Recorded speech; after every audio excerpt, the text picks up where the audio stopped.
Hi, my name is Mike Liddon, and today you join me fishing for tench and Crucian Carp. The venue of choice today is the lovely Johnson's Lake here. It's a venue that currently holds the British record at 4 pounds 10 ounces, and my own personal best is 4 pounds 3.5 ounces. I've had probably half a dozen over 4 pounds now in the last couple of years, and must be well over 100 over 3 pounds.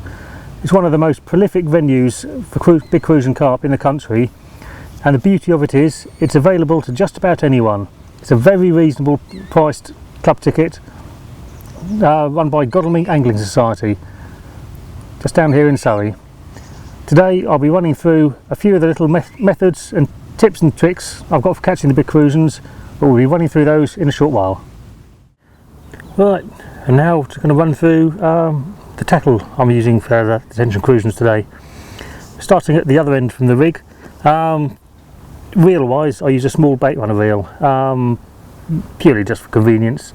But that's loaded up with 8 pound Gardner Hydroflow in the green.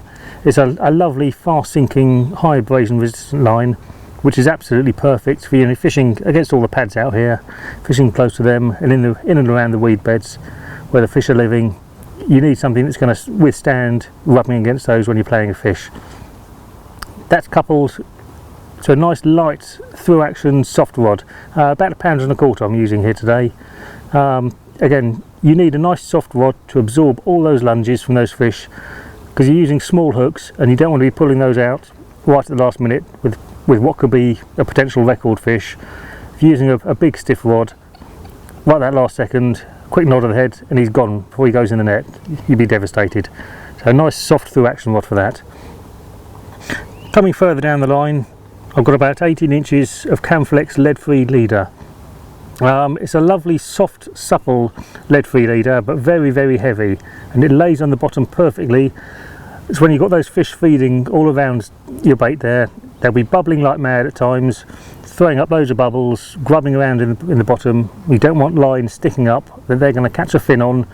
They're either going to give you a line bite and false reading, or spook off themselves and they'll be gone. So keep everything nice and pinned down tight for them. Moving down, just using a method feeder. Any method feeder works. Again, some people use the moles. I prefer to just use my hands. It's a lot quicker, less chance of breaking one or losing one or casting it into the lake. So just hands, that's all that's needed. Nice firm ground bait moulded around it, and the actual feeder itself is pulled onto an anti-tangle sleeve. By doing that, it forms a nice little bolt effect, so the fish will bolt against it, but if they do pull hard enough, it'll pop out and it turns into a running rig, and the rig is totally safe then. That bit of lead-free leader then is tied onto one of our target quick lock swivels, a size 12. Again, nice and indiscreet little swivel there, pops into the end of the anti-tangle sleeve, pulls in nicely. Onto that goes the hook link. As you can see, well, and you've seen before, a nice short little hook link here, only a few inches long, and that has got a little anti-tangle sleeve there, which runs straight onto the loop of the quick lock swivel, holds everything in place nice and tightly. But if you do have a problem with the hook link, if the hook's been dinked, lost its point or something, very quickly you can just change that straight over to a new one. Hook link wise, I use the Target Speci-Skin braid. Some people use fluorocarbon. I've used it in the past before, but I found if you're catching relentlessly, and sometimes you can, there's so many fish one after another, the fluorocarbon can get damaged. So just a little bit of braid there, stripped off, no coating on it at all, so it's lovely and supple, and it'll just fold back nicely, tuck into the method feeder. And again, the reason for the method feeders, as opposed to a PVA bag or something like that, method feeders, you can fill them up quick, chuck them straight back out, and as soon as they hit the water, they're active. I've had the fish on here on more than one occasion where they're actually taking the feeders on the drop.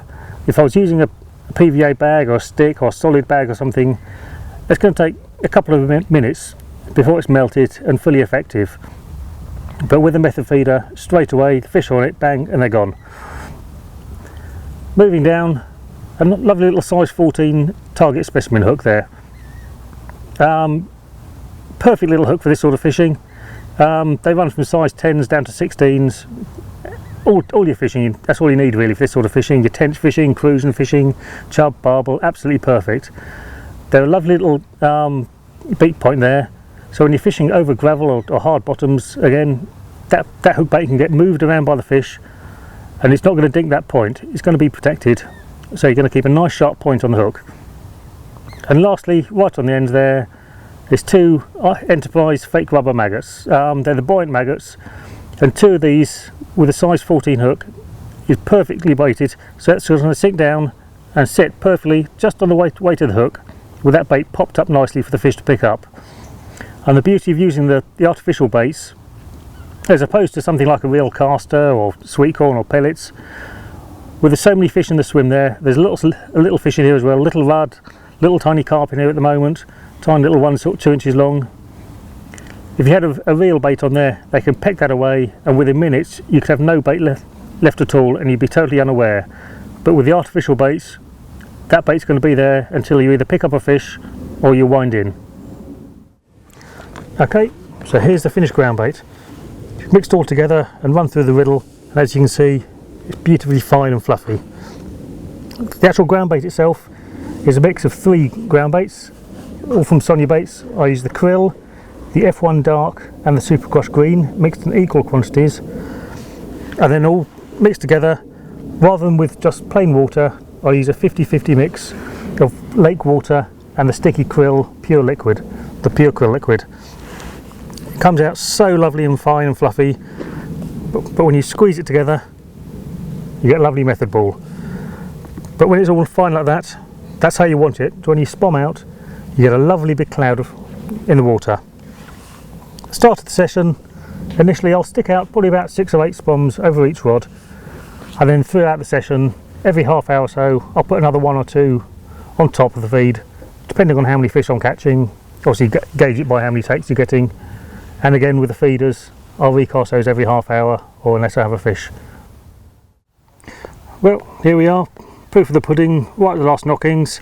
Unfortunately we didn't get any crucians, but right on the last cast, or pretty much the last cast, of this lovely pretty little tench here. Little female, I don't know, 3-4 pounds maybe, something like that. Lovely big old paddle tail on it there, flapping away like that. Yeah, typical of the stamp of the tension here. They go from sort of this size up to sort of 8-9 pounds. But again, lovely little dark fish, lovely proportioned. I'm just going to slip her back now.